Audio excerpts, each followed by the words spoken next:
All right, welcome back to the Ottawa studios of Inside My Canoe Head. I am your host, Dr. D. Today, we are going to talk about learn or lose everything. Why we continuously face the same disasters and keep losing the same stuff, and nobody does anything about it. So sit back, grab yourself your favorite beverage. Let's get at her.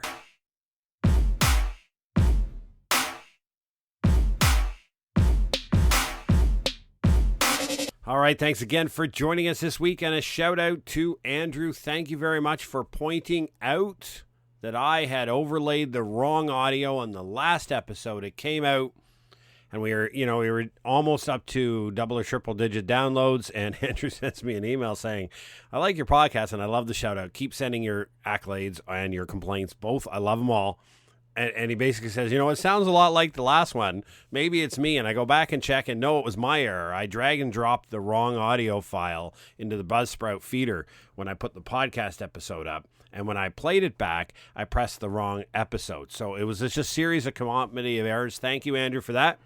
And a shout out to Nancy. Thank you very much for joining the growing crowd of people who have signed up for our course, Adopt a Prepared Life.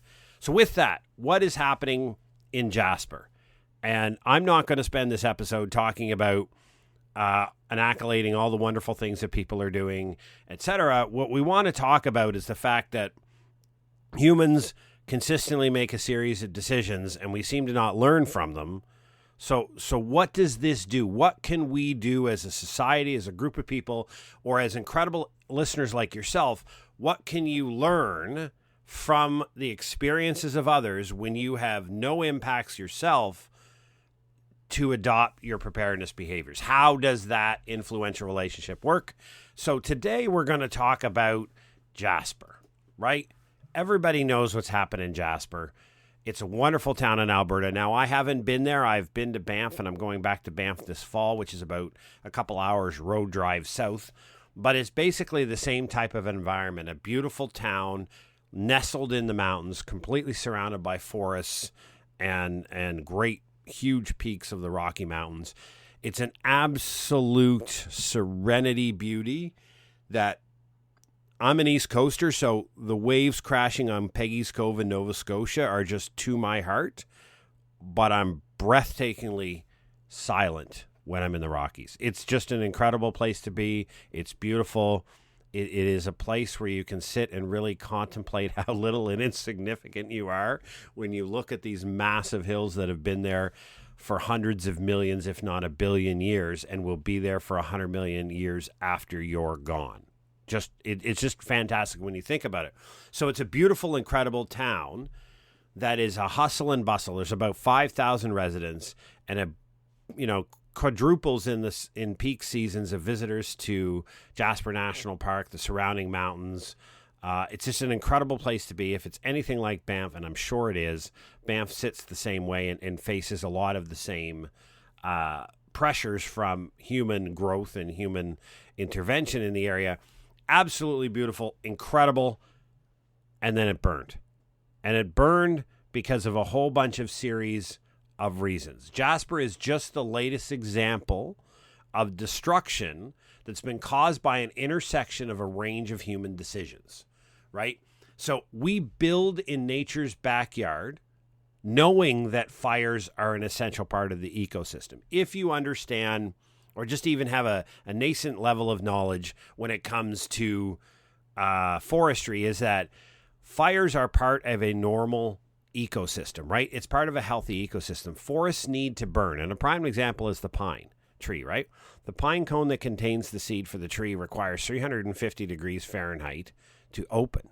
So you can't reseed a pine tree without a fire, generally, right? So when you think about that, and then old growth gets burned out, part of the fire is also disease trees. So if you have a disease like we have a pine beetle infestation over a number of years, a forest fire goes through there. It basically burns up all of the dead wood, and it burns up all of the larvae. And then you have really bad winters that freezes all of the disease. So it's the nature ecosystem there takes care of. Fire is an absolute necessity for a healthy ecosystem, right? But we intervene in that, right? We intervene in that all the time. by building our homes in there, and then we get upset when the fires happen. We hack biodiversity of forests to achieve higher yields of profitable species. And when we do that, we defeat nature's built-in ecosystem against disease, rot, and its ability to regulate healthy ecosystems. For example, the deciduous and coniferous trees that are all together within an ecosystem all burn differently, right? They're susceptible to different diseases. So if a pine beetle infestation comes into a wood line, it might destroy all the pine trees, but it won't destroy all the others.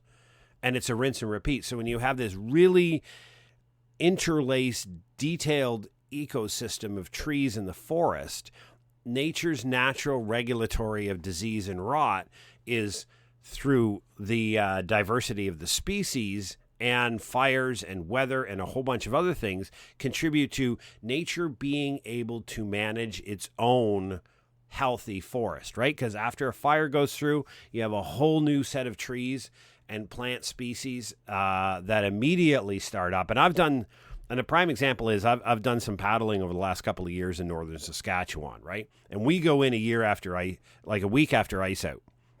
And so we'll paddle through a lot of these fresh burned areas from last year, right? One part that we went this year, the burn was right on the river, and it was so bad that you couldn't see the trail was gone, right? It was just dust and rot all over the ground, right? But it was budding with new life. All kinds of new plants and trees were budding up. This is nature's rejuvenation regulation. And every time we go in there, and we do this in Canada, and I'm sure it happens in your country as well, is we go in and we hack the biodiversity. And what I mean by that is there are certain species of trees that are more valuable, right? So when we cut down trees for harvesting, we'll replant just the species that are viable, that are the most valuable, I mean. So we'll go in intentionally and put those tree planters in, or whatever systems we use, and we'll plant the trees that are valuable, not the diverse ecosystem that remains healthy, right? And even in some parts of Canada and British Columbia, we will spray chemicals on the forests to kill species other than the ones we want to harvest. So we get in there and we hack intentionally the biodiversity of nature to try to produce more valuable timber for the lumber industry and the forestry industry. And by doing that, we set up the conditions for absolute acceleration of fire, right? We take away all of the things in nature that allow fire to happen, but contain it to what needs to get done by the nature of the species.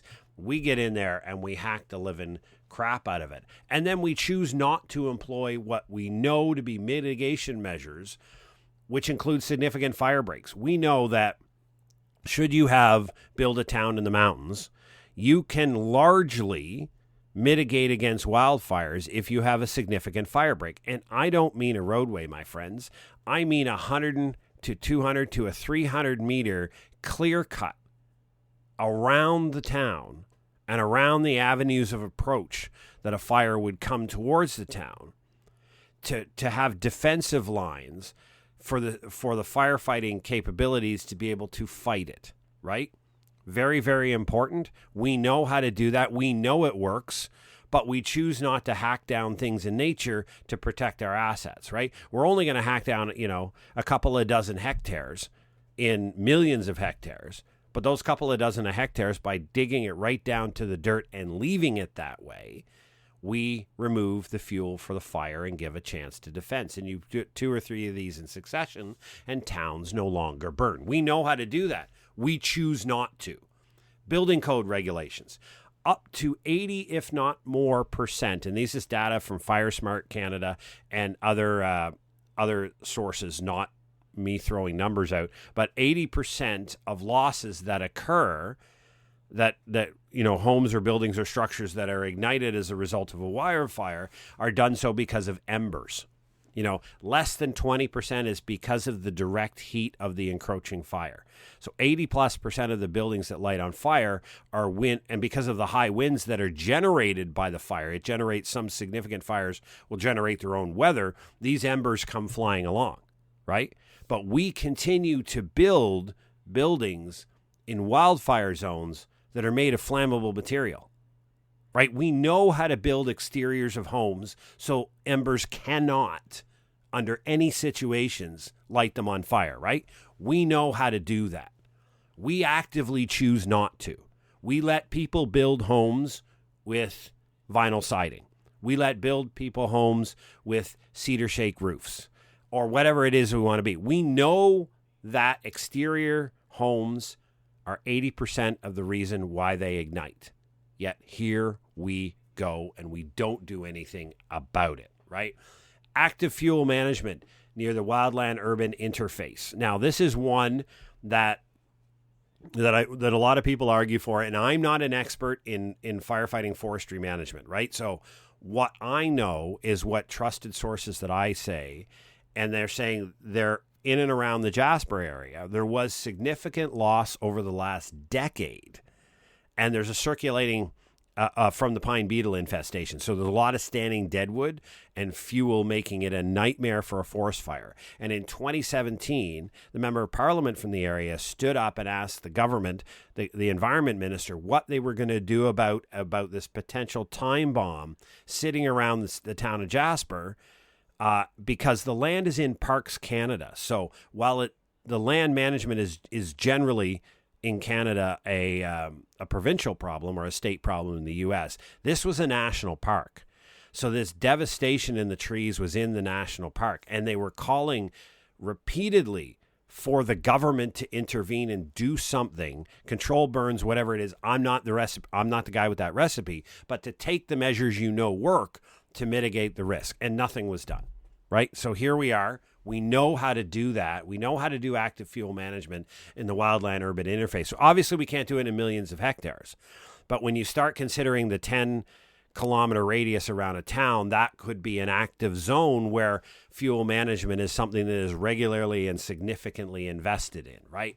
And the final one is we maintain insufficient resources to protect our societal value, right?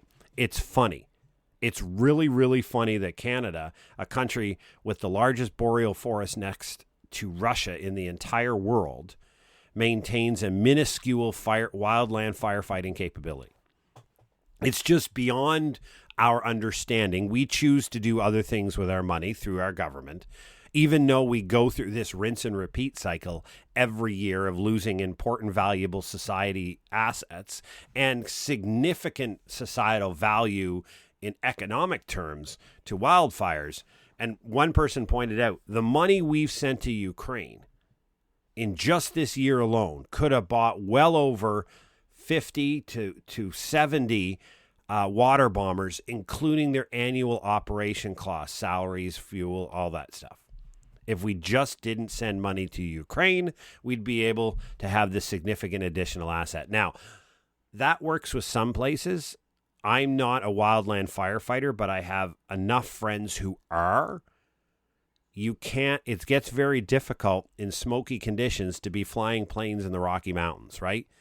Mountains and planes don't work well together, so that, more water bombers in this situation may not be the exact solution, but it is an existential problem in Canada, and we make them.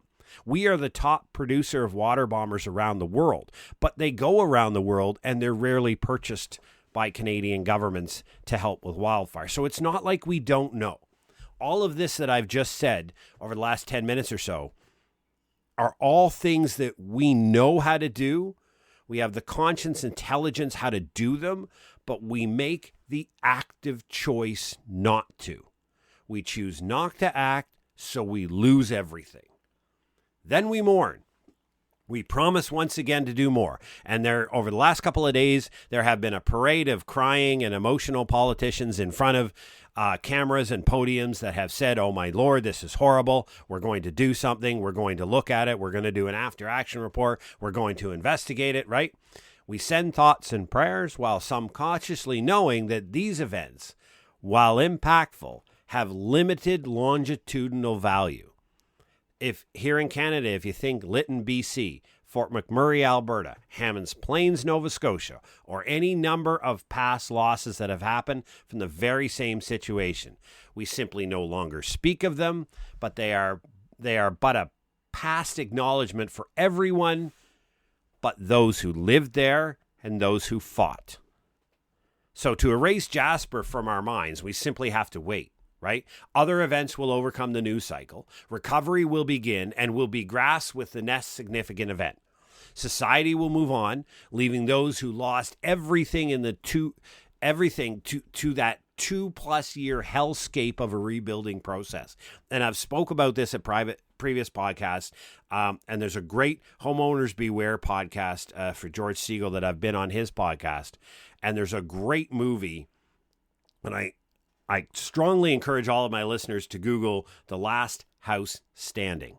The Last House Standing. It's a great movie. You can get it on Gumroad for, I think it's $3.99 US. It's fabulous, worth the money, and it's a well-documented movie. And George is coming out with another one in the same genre very shortly about wildland fire losses, flood losses, hurricane losses, and how the system works, and how most of what we suffer and most of what we lose to these disasters is unnecessary and it doesn't have to happen, right?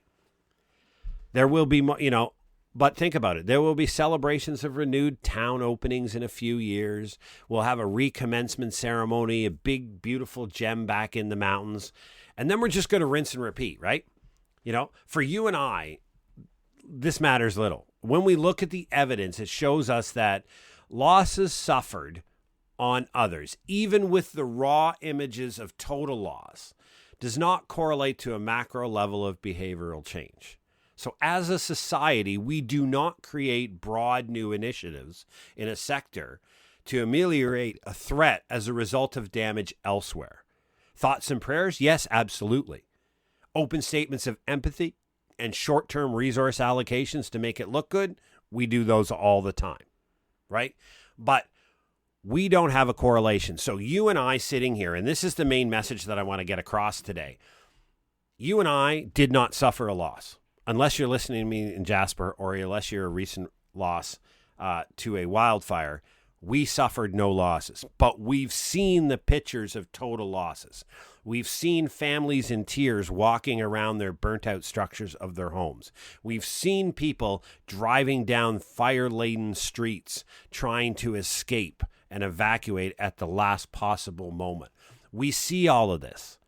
We feel emotional sympathy and empathy for these people, and then we do nothing. This is what I mean about behavioral change at the macro level. There'll always be one or two people who do make changes, right? I always speak at the macro level. We don't see societal change. People will look at Jasper, they'll look at the loss, but they will not make significant change to mitigate against these threats, right? They just won't. The data is clear. So if we are not prone to altering choices as a result of the loss of others, we then have to think about how do we encourage the adoption of preparedness behaviors in the unaffected population.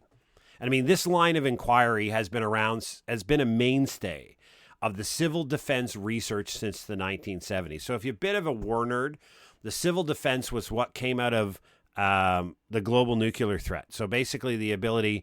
Well, actually, it was really born in the Second World War. Some say the First World War, but really took heart in the Second World War in Europe, in non-occupied Europe, for ways, in London to protect against the Blitz and the damage and the destruction and to take care of society. And then it morphed into all of the things we can do to take care of each other throughout the Cold War and the threat of nuclear annihilation. But a lot of the inquiry has been a mainstay of that research to try to understand, many authors and academics have sought to understand why people do what they do. What is the rationale for human decision making? And so a prime example that that's been a recent gem, as I like to refer to it, is behavioral economics. So the neoclassical economic theory, it posits that humans are rational beings.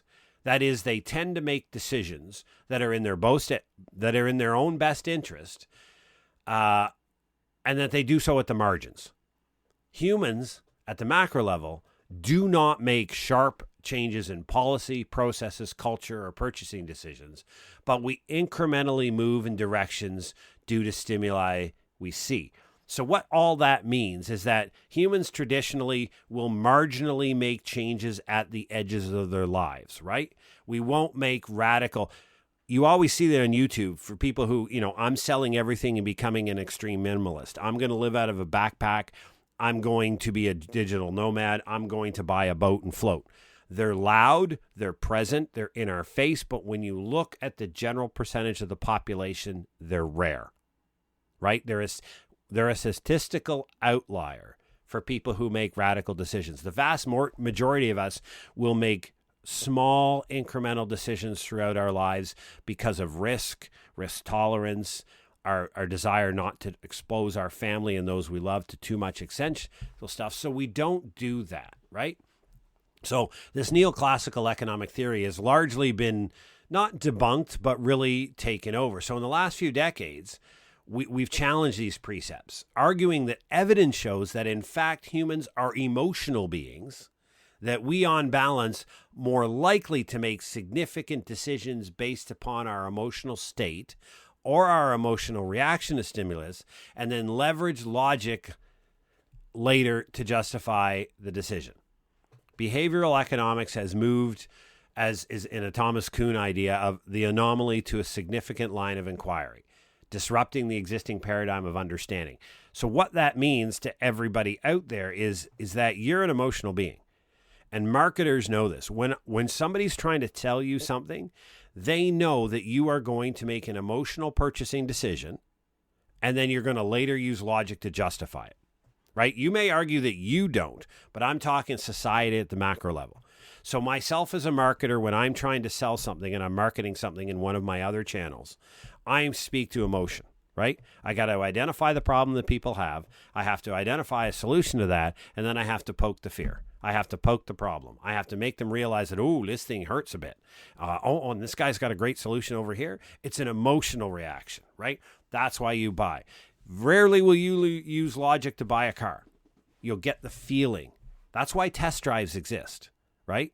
Test drives exist to give you a feeling, to rise up a set of emotions, and then you move from the test drive immediately over to the decision desk because you're about to make an emotionally charged decision, not a logical one. It's just why salespeople want to close the deal on the spot. They don't want to give you the opportunity to go home and think about it. Because when you think about it and add logic, your decision is likely to be different, right? Basic sales, basic marketing 101. So what I'm arguing is for emergency management, for the idea of what can we do to create the stimulus for people to adopt a prepared life. What can we do? This changing of understanding in economics, it offers an insight into why people make decisions, how they consider options, and ultimately determine an outcome. If people are emotional beings and are at the macro level likely to make decisions on emotions, should we not be employing emotions in our communication? Logic hasn't worked, so why not emotion? And I speak to this all the time because one of my main lines of research that I've done for over a decade is emergency preparedness communications. The messaging that the government sends you to try to encourage you to adopt a set of behaviors that it believes will increase your level of preparedness and make you a more resilient entity, right? But it's logic-based. It's actually not evidence-based because the current communications is junk. But the theory behind what they're doing is they're saying, we're going to use logic to explain to you why this is important. But if the recent research tells us that humans are emotional beings, and we know that people make emotional decisions in their purchasing decisions, but we know that they don't make big decisions when it impacts others, so why not use the emotional argument? Why not bring in the argument for that? And I argue that that's marketing 101. And we need to start introducing active principles of marketing to emergency management communications, right? How am I sitting here in my podcast studio in Ottawa, Ontario? How am I going to persuade you to accept responsibility for your outcomes? How do I do that? Because I talk about your family. Because your family matters to you. The people you love care. You would take a bullet for members of your family, right? So if you need to protect them, guess what? They're at risk. Your family's at risk. You may not care about yourself, but your family is at risk of significant loss. You could lose everything if you don't go ahead and do these things. That type of emotional argument that works on the most powerful human emotion of fear is what marketers base 90% of what they do. And I've been an advocate for adopting marketing principles and preparedness risk communication for a very long time. And a lot of people are hesitant to it. And I think I'm being a little bit more effective in chipping away at the paradigm that exists, that we should stay logic, truth, fact-based. And I'm like, nah, man, fire up the emotions. Get people charged up, right? Get people fired up. I'm a sports fan, right? I have certain teams that I love. You start calling out my team, but we're having a conversation. No, we're not going to throw to blows because I don't throw hands over sports teams. But what we're going to do is start having a charged discussion. Emotions are coming up, right? Emotions are fired up. Here we go. Emotional decisions are going to get made. We're beyond logic and beyond rational. We've all had those, whether it's tennis or whether it's your NFL team. You know, there are Chargers fans out there. Anybody Charger fan? I just saw something on YouTube or on TikTok this morning about laughing about the fact that Charger fans, whatever, and they were trying to poke somebody, and they got an emotional reaction out of this individual because the person was wearing Charger stuff head to toe, and they were a diehard fan, and somebody made some comments, and they got a loud emotional reaction out of this individual, right? So it's true. We're emotional beings. So if emotion works, why not try it? Because my friends, listen, it's very clear. We don't have the leadership right now to make the changes because we know and have known for a significant period of time the previous ideas that I talked about, that your risk level never goes to zero and the probability of events happening are never zero, but you can knock that probability pretty darn close down to zero by doing the things that we know how to do. We've done them in other places and they've been successful, yet we see these losses every year in our cherished, valuable towns and cities, and we do nothing. So I've come to the conclusion now that the leadership doesn't exist, that it simply doesn't exist to make a significant change in the way we do things. So if that is true, it is now up to you. If your leadership is not going to make the macro changes in where you live, we now turn around and return to our first question in adopting a prepared life. And preparedness is, who is responsible for your outcomes? That's the number one thing I've been saying on this podcast for over 4 years. I'm approaching 280 episodes, and I have said this repeatedly. You cannot sit around and rely on somebody else, your neighbor, not your neighbor, but I mean, some other system like the government to save you in times of an emergency. It just doesn't work, right? So adopting a prepared life starts with you realizing that the leadership does not exist to make the significant investments and changes that are necessary, and therefore the burden of responsibility sits on your shoulders. So what are you going to choose to do to mitigate your potential future loss? That's the lesson of Jasper. The lesson of Jasper for all of us is that nobody is planning to save everything or anything. You have to do it. Step up, take responsibility, take charge, protect your family, use that fear emotion, and get after it. Listen, if you're looking for a head up, over on our website at preparednesslabs.ca, the parent company to this podcast, there is a 3-page free download.